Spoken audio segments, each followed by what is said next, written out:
जय रावण देवा, असम के हितकारी, असम के हितकारी, भक्त करे से। यह एक परंपरा नहीं, कुप्रथा है, जहाँ भगवान श्री राम ने रावण को अपना आचार्य बनाया था। सेतुबंधु की स्थापना के समय पर उनसे लंका पर विजय का आशीर्वाद लिया था। ऐसी स्थिति में न तो किसी पौराणिक कथा में आता है कि प्रतिवर्ष उनका पुतला दहन हो, न किसी शास्त्र में अंकित है।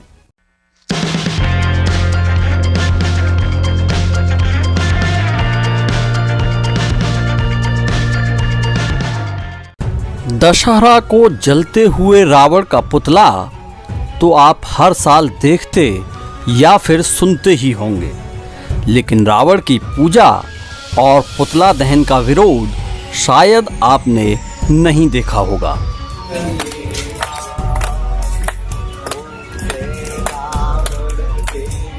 स्वामी जय रावण देवा, असम के हितकारी, असम के हितकारी, भक्त करे सेवा। नवरात्रि के बाद 10वें दिन विजयादशमी का त्योहार मनाया जाता है, जिसे दशहरा भी कहते हैं। इस दिन परंपरा के अनुसार रावण के पुतले का दहन कर असत्य पर सत्य की विजय का पर्व मनाया जाता है।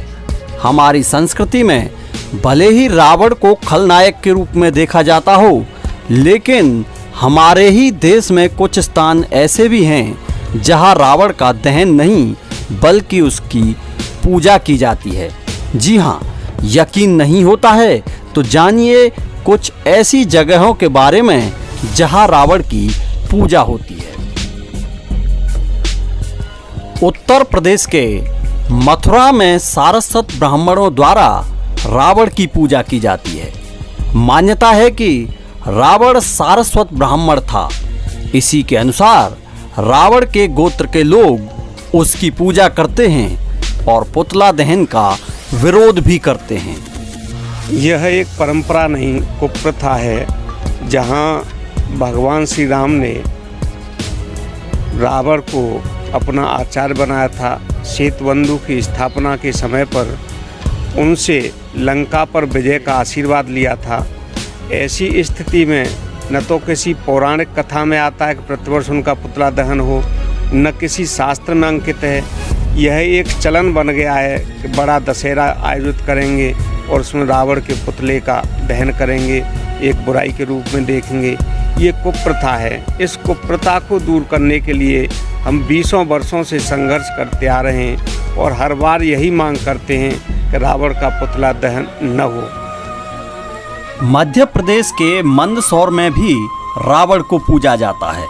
कहा जाता है कि मंदसौर का असली नाम दशपुर था और यहाँ रावण की धर्मपत्नी मंदोदरी का मायका था, इसलिए इस शहर का नाम मंदसौर पड़ा। चूँकि मंदसौर रावण का ससुराल था और यहाँ की बेटी रावण से ब्याही गई थी, इसलिए यहाँ दामाद के सम्मान की परंपरा के कारण रावण के पुतले का दहन करने की बजाय उसको पूजा जाता है। मंदसौर के रुंडी में रावण की मूर्ति बनी हुई है, जिसकी पूजा की जाती है। वहीं मध्य प्रदेश के उज्जैन जिले के एक गांव में भी रावण का दहन नहीं किया जाता है, बल्कि उसकी पूजा की जाती है। रावण का यह स्थान उज्जैन जिले के चिखली गांव का है। यहाँ के बारे में कहा जाता है कि रावण की पूजा नहीं करने पर गांव जलकर राख हो जाएगा। इसी डर से गांव के लोग यहाँ रावण दहन नहीं करते हैं और उसकी मूर्ति की पूजा करते हैं। महाराष्ट्र के अमरावती में भी रावण को भगवान की तरह पूजा जाता है। यहाँ गढ़चिरौली नामक स्थान पर आदिवासी समुदाय द्वारा रावण का पूजन किया जाता है। यूपी के विसरख नामक गांव में भी रावण का मंदिर बना हुआ है, जहां उसका पूजन होता है। ऐसा माना जाता है कि विसरख गांव रावण का ननिहाल था। विसरक का नाम पहले विश्वेश्वरा था, जो रावण के पिता के नाम पर पड़ा था। इसके अलावा हिमाचल प्रदेश में स्थित कांगड़ा जिले के वैजनाथ, आंध्र प्रदेश के काकीनाड, राजस्थान के जोधपुर, कर्नाटक के मंड्या जिले के मालवल्ली तालुका और उत्तर प्रदेश के जसवंत नगर में दशहरे पर रावण की आरती उतारकर पूजा की जाती है। रावण दहन को लेकर रावण के वंशजों का क्या कहना है, आपको सुनवाते हैं, और रावण दहन को लेकर क्या कार्रवाई वंशजों द्वारा की जा रही है। प्रकांड विद्वान, प्रकांड शिव भक्त और भगवान स्वयं राम ने उनकी शक्ति को, उनकी भक्ति को और उनके आचार्य को स्वीकार किया। ऐसी स्थिति में भगवान राम के हम सब उपासक हैं, तो अगर उनका पुतला दहन उनके आचार्य का करते हैं तो ये स्वयं भगवान राम का भी एक अपमान है। वैसे भी माना जाता है ब्रह्म हत्या के लिए वो लोग दोषी होते हैं, और मैं सभी से निवेदन यही करता हूँ कि रावण का पुतला दहन न करना चाहिए। वह एक प्रकांड विद्वान था और विद्वान का पुतला दहन करना अपमान की श्रेणी में आता है, हम लोगों की आस्था के खिलाफ है। और जहाँ हमारे संविधान की भी अगर बात आती है तो हमारे संविधान में भी ऐसा कोई स्थान नहीं दिया गया है कि किसी की जिसमें आस्था है उसे अपमानित करते उसका पुतला दहन किया जाएगा। यह व्यवस्था भी हमारे संविधान के प्रतिकूल है। ऐसे में इन लोगों को पुतला दहन पर रोक लगानी चाहिए। हमने सिविल जज अदालत मथुरा में इस संबंध में एक वाद आयोजित किया था। उसमें सिविल जज साहब का निर्णय ये रहा था कि उनके कार्य क्षेत्र से बाहर का मामला था, वो उसमें अक्षम रहे थे निर्णय पारित करने में पुतला के रोक के संबंध में।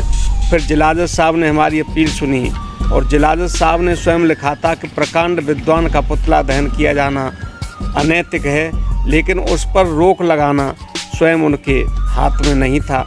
उन्होंने अपनी कानूनी दाव पेचों की कमी बता करके उसे पुतला दहन पर रोक लगाने में भी असमर्थता जताई थी। उनका मानना ये था कि यह मामला राष्ट्रीय स्तर का है, इस पर सुप्रीम कोर्ट ही कार्रवाई कर सकता है। इसलिए अभी तक हमारे द्वारा सुप्रीम कोर्ट में प्रयास नहीं किया गया है। अगर नहीं भविष्य में ये बंद हुआ तो हम निश्चित रूप से सुप्रीम कोर्ट में कार्रवाई करेंगे। चाहूँगा, रामायण में ही लिखा है, होगा वही जो राम रच राखा, होकर तर्क बढ़ावें शाखा। तो वर्तमान समय में जो पुतला दहन लोग करते हैं उसमें कहते हैं कि अच्छाई की जीत हुई और बुराई की हार हुई। मेरा मानना ये है कि ये केवल एक कहावत है जिसे लोग चरितार्थ करते हैं। बुराई तो आज देश में अपार है। छोटे छोटे बच्चों के साथ दुराचार हो रहा है, बड़े बड़े भ्रष्टाचार हो रहे हैं, बड़े बड़े लोगों के द्वारा अत्याचार देश में किए जा रहे हैं। अगर हमें कोई अच्छाई की जीत करनी है तो सबसे पहले दुराचारियों के खिलाफ हमें संघर्ष करना चाहिए। सबसे पहले हमें भ्रष्टाचारियों के खिलाफ संघर्ष करना चाहिए। सबसे पहले हमें समाज विरोधी लोगों के खिलाफ संघर्ष करना चाहिए। उन लोगों के पुतले जलाने चाहिए और उन लोगों के पुतले अहंकार के रूप में जलाने चाहिए, भ्रष्टाचार के रूप में जलाने चाहिए और दुराचारियों के रूप में पुतले जलाने चाहिए। अगर पुतला जलाना है तो वर्तमान परिस्थितियों के हिसाब से इन दुराचारियों के जलाने चाहिए जो बड़े बड़े माफिया हैं इस समाज में।